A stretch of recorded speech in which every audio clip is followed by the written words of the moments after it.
আচ্ছা, চলুন একদম সরাসরি মূল আলোচনায় ঢুকে যায়। আজকের এই বিশ্লেষণে আমরা ভীষণ কৌতূহলোদ্দীপক একটা ব্যাপার নিয়ে কথা বলবো।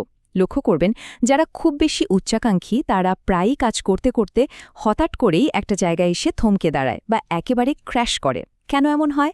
আর যারা হাই অ্যাচিভার তারা কিভাবে দীর্ঘমেয়াদী সাফল্যের জন্য নিজেদের কাজের ধরনটাকে একেবারে নতুন করে সাজাতে পারেন? সোর্স মেটেরিয়াল থেকে পাওয়া অসাধারণ কিছু ডেটা আর সাইকোলজিক্যাল অ্যানালিসিসের উপর ভিত্তি করে আমরা আজ শৃঙ্খলার একদম নতুন একটা দিক উন্মোচন করতে যাচ্ছি।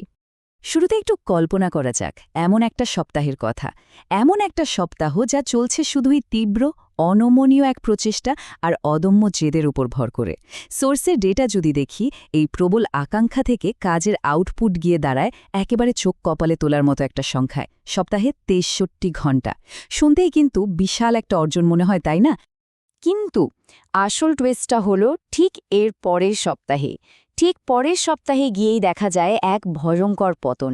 সেই 63 ঘণ্টা থেকে আউটপুট পাশ করে নেমে আসে মাত্র 34 ঘণ্টায়, মানে অর্ধেকের কাছাকাছি। এই যে হঠাৎ করে এত বড় একটা ড্রপ, এটা আসলে আমাদের কিসের সিগন্যাল দিচ্ছে? এই বিশাল পতন থেকেই মূলত আমাদের আজকের বিশ্লেষণের প্রথম পর্বটি চলে আসে, অনিবার্য মেন্টাল শাটডাউন। সমাজ তো সবসময় আমাদের শেখায় যে ডিসিপ্লিন বা শৃঙ্খলা মানে হলো একটা ত্রুটিহীন হাই প্রেশারের স্প্রিন্ট রেস, যেন কোনো থামাথামি নেই। কিন্তু ডেটা একদম অন্য কথা বলছে। ডেটা প্রমাণ করে দিচ্ছে যে উচ্চাকাঙ্ক্ষী মানুষদের জন্য এই সবসময় পারফেক্ট থাকার প্রত্যাশা আসলে চমৎকার একটা ফাঁদ। মানুষের ব্রেন কখনোই এভাবে একটানা হাই গিয়ারে চলতে পারে না। সোর্স মেটেরিয়ালে এই ফাঁদটাকে খুব সুন্দর একটা নাম দেওয়া হয়েছে, রেকলেস প্রেশার বা বেপরোয়া চাপ। অল্প সময়ের জন্য নিজের উপর প্রচণ্ড প্রেশার দিয়ে কাজ আদায় করে নেওয়ার এই যে প্রবণতা, এটা সাময়িকভাবে হয়তো একটা ভালো আউটপুট দেয়, কিন্তু দিন শেষে এটা আক্ষরিক অর্থেই বার্ন আউটের দিকে আমাদের ঠেলে দেয়। এটা এতটাই অটোইস্যু একটা পদ্ধতি যে শেষ পর্যন্ত পুরো সিস্টেমকে এটা অচল করে ছাড়ে। তো এই ব্যাপারটা আসলে কিভাবে ঘটে তা আরও ভালোভাবে বুঝতে চলুন আমাদের ২ নম্বর পর্বে যাওয়া যাক, যেখানে আমরা সরাসরি পারফরম্যান্স ডেটা বিশ্লেষণ করে দেখব। আগের কথাটার একদম চাক্ষুষ প্রমাণ হলো এই ব্যাপারটা। ওই যে ৬৩ ঘণ্টার অসম্ভব চাপের একটা সপ্তাহ গেল, তার ডিরেক্ট রেজাল্ট হলো ঠিক পরের সপ্তাহে পারফরম্যান্সে 50% পতন। একটু খেয়াল করলেই বুঝবেন, সিস্টেমটা এখানে আক্ষরিক অর্থে নিজেকে শাটডাউন বা বন্ধ করে দিতে বাধ্য করেছে। অতিরিক্ত চাপ দিলে ব্রেইন ঠিক এভাবেই নিজেকে প্রোটেক্ট করার চেষ্টা করে, ব্যাটারি একদম জিরো হয়ে যায়। তবে হ্যাঁ, এই শাটডাউন কিন্তু কোনো পূর্বাভাস ছাড়া হুট করে আকাশ থেকে পড়ে না। ডেটা অ্যানালিসিস করলে খুব স্পষ্ট কিছু ওয়ার্নিং সাইন বা পূর্বলক্ষণ চোখে পড়ে। উদাহরণস্বরূপ, সোর্স ডেটায় পরিষ্কার দেখা যাচ্ছে ২০ মে থেকে পারফরম্যান্স ধীরে ধীরে কমতে শুরু করে, আর ২২ মেতে এসে সেটা ভয়াবহভাবে ক্র্যাশ করে নেমে আসে মাত্র ৩ ঘণ্টায়। তার উপর মানসিক ক্লান্তি এবং এক ধরনের মেন্টাল লোনলিনেস বা একাকিত্ব কাজ করা শুরু করে।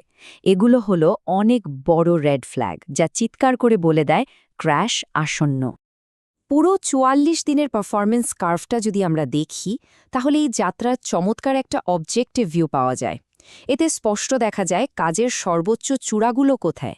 যেমন ধরুন, টানা ১০.৫ ঘণ্টার দুর্দান্ত একটা ফ্লো স্টেট, আর ঠিকের বিপরীতেই আছে গভীর খাতগুলো। এই পতনগুলো কেন হলো?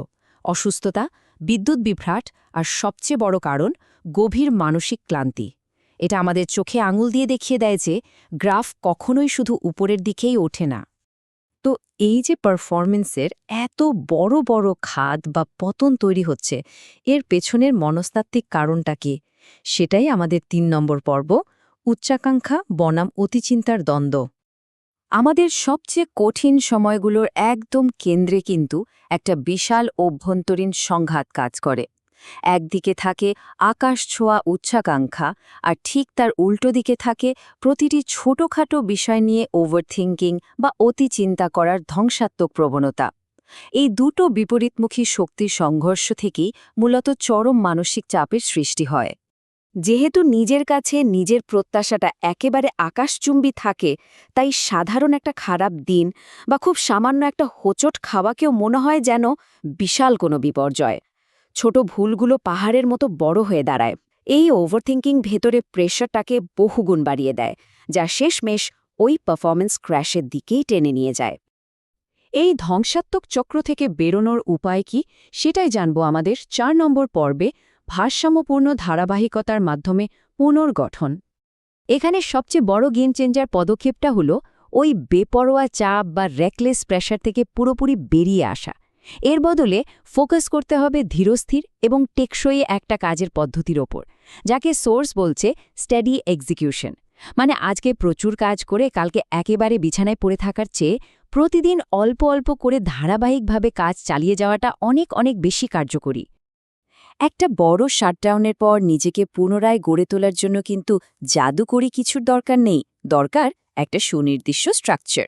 শুরু করতে হবে প্রতিদিনের একেবারে ছোট, সহজ আর ম্যানেজেবল সিদ্ধান্তগুলো নেয়ার মাধ্যমে। এরপর নিজের কাজের প্যাটার্ন আর ডেটা থেকে পাওয়া ফিডব্যাকগুলো একটু অ্যানালাইজ করতে হবে। আর সবচেয়ে জরুরি ব্যাপার হলো সাময়িক হতাশা বা নেতিবাচক আবেগ থেকে ফোকাসটা সরিয়ে আবার নিজের দীর্ঘমেয়াদী লক্ষ্যের দিকে মন দিতে হবে। এই সুশৃঙ্খল পুনর্গঠনের পথ ধরেই আমরা চলে আসি আমাদের পঞ্চম এবং সবচেয়ে শক্তিশালী কনসেপ্টে, শৃঙ্খলাপরায়ণ আত্মপরিচয় তৈরি করা। রিবিল্ড মেন্টালিটি বা নিজেকে আবার গড়ে তোলার মানসিকতা। আসল শক্তি কিন্তু কখনোই একটা নিখুঁত রেকর্ডের মাঝে লুকিয়ে থাকে না, বরং একটা খারাপ দিনের পর বা হোঁচট খাওয়ার পর বারবার এবং সচেতনভাবে পুনরায় ঘুরে দাঁড়ানোর যে অদম্য চেষ্টা, সেটাই হলো মানুষের আসল শক্তি।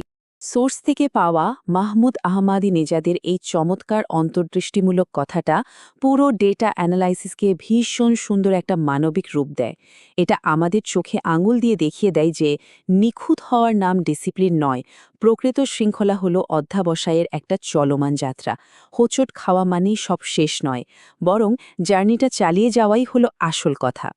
প্রতিদিনের এই ছোট ছোট সুশৃঙ্খল সিদ্ধান্তগুলো যখন এক সুতোয় গাঁথা হয়, তখন উচ্চাকাঙ্ক্ষী মন কেবল কিছু কাজ করার মাইন্ডসেট থেকে বেরিয়ে আসে।